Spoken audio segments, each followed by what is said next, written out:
Szanowni Państwo, jest rok 1926. To znowu ja, Wasz korespondent. Tym razem nadajemy z najwyższego piętra chmur. Proszę spojrzeć w górę. Tam, gdzie słońce kładzie się na srebrzystej powłoce, widzą Państwo ten majestatyczny cień przesuwający się nad miastem? To sterowiec Lech.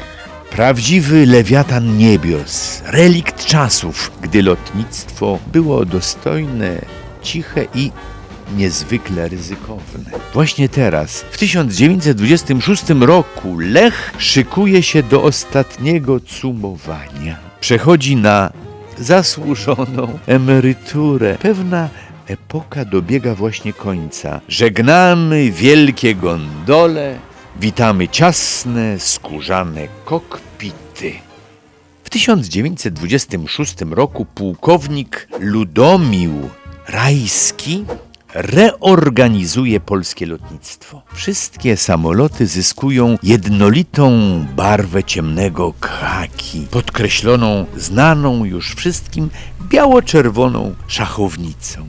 Ten znak to osobisty podpis porucznika Stefana Steca, który jeszcze w 1918 roku przyleciał z nim z oblężonego Lwowa do Warszawy, dając początek naszej lotniczej tradycji. Nasze skrzydła rodzą się z ułańskiej fantazji. To kawalerzyści jako pierwsi przesiadają się z siodeł do maszyn. Tyle tylko, że zamiast rogatywek sięgają teraz po skórzane pilotki. Maszynę czują biodrami, tak jak czuło się konia podczas szarży.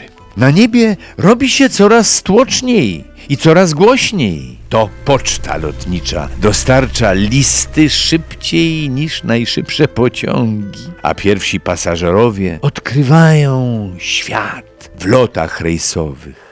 Pod Warszawą rusza właśnie Instytut Badań Technicznych Lotnictwa, a w Białej Podlaskiej fabryka buduje płatowce na 3 zmiany. W Poznaniu kolejarze w swoich klubach zamiast o torach dyskutują o pułapach, a w kioskach znika najnowszy numer lotnika. Polska po prostu zachłysnęła się niebem. Ale prawdziwą wyobraźnię tłumów rozpalają nie listonosze, a podniebni kowboje.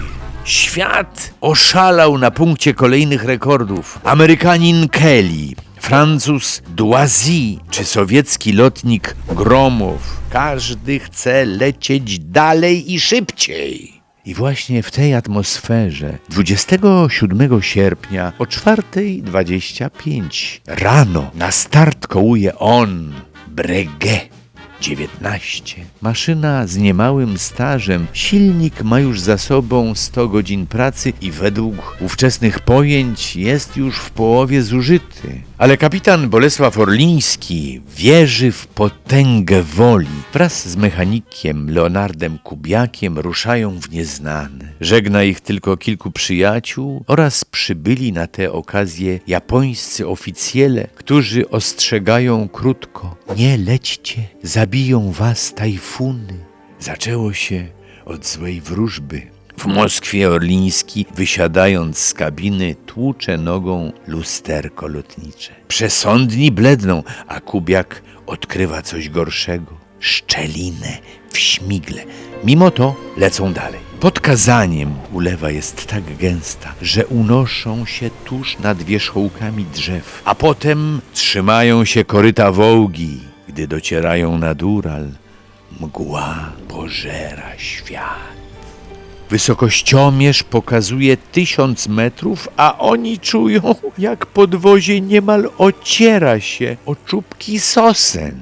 Kubiak krzyczy, że to nie mogą być góry. Orliński zaciska zęby. Szukają lotniska po omacku, aż ratują ich ogniska sygnałowe rozpalone przez tamtejszych osadników. Po morderczej trasie nad tajgą i walce z benzyną zmieszaną z wodą w Harbinie.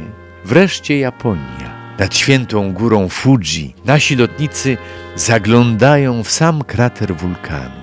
A w Tokio wybucha prawdziwy tajfun entuzjazmu. Tysiące dzieci z biało-czerwonymi chorągiewkami wołają Banzai! Orliński przemawia przez radio, a w hotelu Imperial wita ich wielki napis Niech żyją polscy awiatorzy! W ciągu kilkudziesięciu godzin nasi lotnicy biorą udział w niezliczonych spotkaniach, uroczystych obiadach, otrzymują ordery i najwyższe wyrazy podziwu. To był prawdziwy dowód przyjaźni obu państw. Chociaż, umówmy się, dla mechanika Kubiaka był to też czas ciężkich prób. Na japońskie ślimaki, serwowane podczas tych wystawnych bankietów, krzywił się okrutnie, ale przełykał je z uśmiechem. Wszystko dla honoru polskiej szachownicy. Powrót to test, którego nikt wcześniej nie zdał. Proszę Państwa, to trzeba podkreślić. Do tej pory lotnicy z całego świata kończyli swój rajd w Tokio, wracając do ojczyzny bezpiecznie parowcem lub koleją. Orliński i Kubiak jako pierwsi rzucili wyzwanie drodze powrotnej. Ponad 22 000 kilometrów w obie strony tą samą maszyną. Ale nad Syberią, pod Byrką, silnik zaczął dogorywać. Kłęby czarnego dymu dławiły maszynę, a wyciekający olej zalewał im gogle.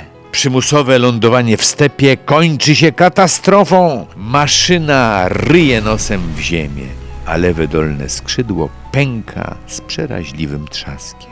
Orliński, stojąc przed wrakiem, czuł, że to już koniec. Myślał już o pociągu i wstydzie powrotu w wagonie sypialnym, ale wtedy podszedł do niego Kubiak. Otarł twarz z oleju i powiedział spokojnie: Panie kapitanie, nie po to tu przylecieliśmy, żeby wracać koleją. Reperujemy. Biorą piłę i obcinają końcówki skrzydeł, by wyrównać siłę nośną.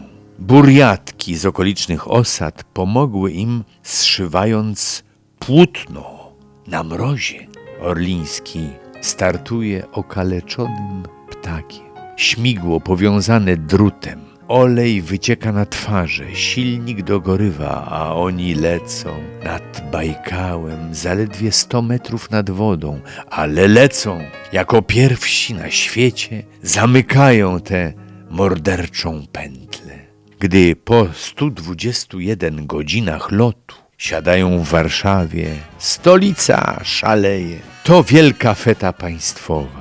Zbiórka na dom dla bohatera i hołd dla wszystkich polskich żołnierzy. Orliński ma twarz czarną od oleju, zmęczoną, ale w ręku nienaganną pilotkę. Bo w roku 1926 styl i odwaga zawsze szły w parze.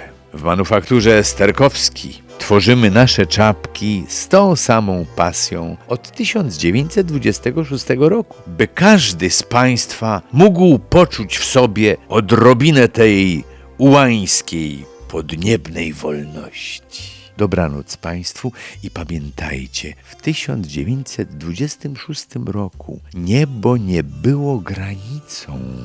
Ono było dopiero początkiem. Tu Radio Day z 1926. Do usłyszenia. Czytał Stanisław Górka.